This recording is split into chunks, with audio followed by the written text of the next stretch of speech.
عاشی نے عمرو درویش کے متعلق کہا، لوگ اس کے شعبدے سے اتنے متاثر ہوئے جتنے اس کی زبان سے۔ کیا آپ کو ابھی تک کوئی بتانے نہیں آیا کہ وہاں ہم نے کس حد تک کامیابی حاصل کر لی ہے؟ عمرو درویش نے پوچھا۔ سودانی سالار نے کہا، کوئی بھی نہیں آیا، میں تم دونوں کے متعلق پریشان تھا۔ عمرو درویش کو یہ سن کر اطمینان ہوا کہ یہاں ابھی تک کوئی جاسوس نہیں پہنچا۔ جاسوس جو مسلمانوں کی حراست سے فرار ہو کر آ رہا تھا ابھی دور تھا، اس کی رفتار وہ نہیں تھی جو عمرو درویش کی تھی۔ اس رفتار سے اسے صبح کے وقت پہنچنا تھا۔ عمرو درویش کا دھوکہ اسی جاسوس کی غیر حاضری میں ہی چل سکتا تھا۔ اس کے پہنچتے ہی اصل صورتحال کو بے نقاب ہونا اور عمرو درویش کو قید خانے میں بند ہونا تھا۔ عمرو درویش نے کہا، مجھے اسحاق کی ضرورت ہے۔ میں آدھے سے زیادہ مسلمانوں کے ذہن صاف کر چکا ہوں۔ میں نے انہیں اس پر آمادہ کر لیا ہے کہ وہ سوڈان کے وفادار ہو جائیں۔ میں نے صلاح الدین ایوبی کے خلاف نفرت اور دشمنی پیدا کر دی ہے۔ میں نے ثابت کر دیا ہے کہ صلاح الدین ایوبی فرعونوں کا جانشین ہے۔ اب مسلمانوں کو اپنا کوئی قائد اور تصور دے کر ہمیں سوڈان کا وفادار بنانا ہوگا۔ اس علاقے کے تمام تر آبادی آپ کی ہوگی۔ میں نے وہاں معلوم کیا ہے اور میں خود بھی جانتا ہوں کہ یہ قائد اسحاق کے سوا اور کوئی نہیں ہو سکتا۔ لیڈر جو ہوگا وہ اسحاق ہوگا، اسے وہاں کے مسلمان پیر اور پیغمبر مانتے ہیں۔ سودانی سالار نے کہا، مگر اسحاق سے منوائے کون؟ میں اسے اس خطے کی عمارت کے لالچ دے چکا ہوں، اسے ایسی اذیتیں دی ہیں، تکلیفیں دی ہیں جو گھوڑا بھی برداشت نہیں کر سکتا۔ عاشی بھی ناکام ہو چکی ہے، اب مجھے کوشش کرنے دیں۔ عمرو درویش نے کہا، اسے قید خانے سے نکال کر اسی کمرے میں بھیج دو جہاں آپ نے اسے ایک بار رکھا تھا اور مجھے بھی رکھا تھا۔ آپ اس کے دشمن ہیں، میں اس کا ساتھی ہوں۔ کیا وہاں عاشی کو ایک بار پھر آزماؤ گے؟ سودانی سالار نے پوچھا۔ نہیں، عمرو درویش نے جواب دیا، میں اب اپنی زبان کا جادو آزماؤں گا۔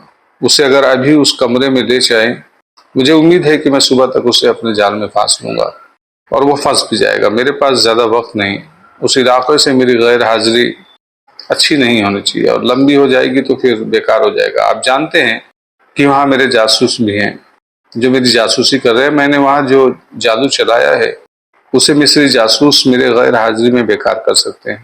سودانی سالار نے ان دو چھاپہ ماروں کے متعلق پوچھا۔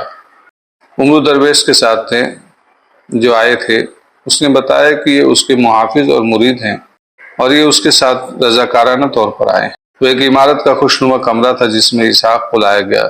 سالار خود اسحاق کو قید خانے میں سے لانے کے لیے گیا تھا۔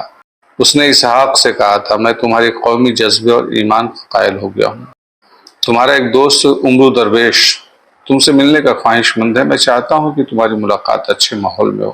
مجھے قید خانے سے زیادہ غلیظ اور جہنمی ماحول اور تمہارے محلات سے زیادہ دل فریب ماحول اپنی راہ سے ہٹا نہیں سکتے۔ اسحاق نے کہا، مجھے تہہ خانے میں لے چلو یا بالا خانے میں اپنا ایمان نہیں بیچوں گا۔ سودانی سالار ہنس پڑا اور اسے اس کمرے میں لے گیا جہاں عمرو درویش اس کے انتظار میں موجود تھا۔ سودانی سالار بھی کمرے میں رہا۔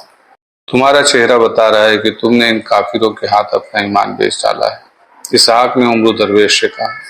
تمہارے چہرے کی رونق اور آنکھوں کی چمک بتا رہی ہے کہ تم بہت دنوں سے قید خانے سے باہر گھوم پھر رہے ہو۔ مجھ سے کیوں ملنا چاہتے ہو؟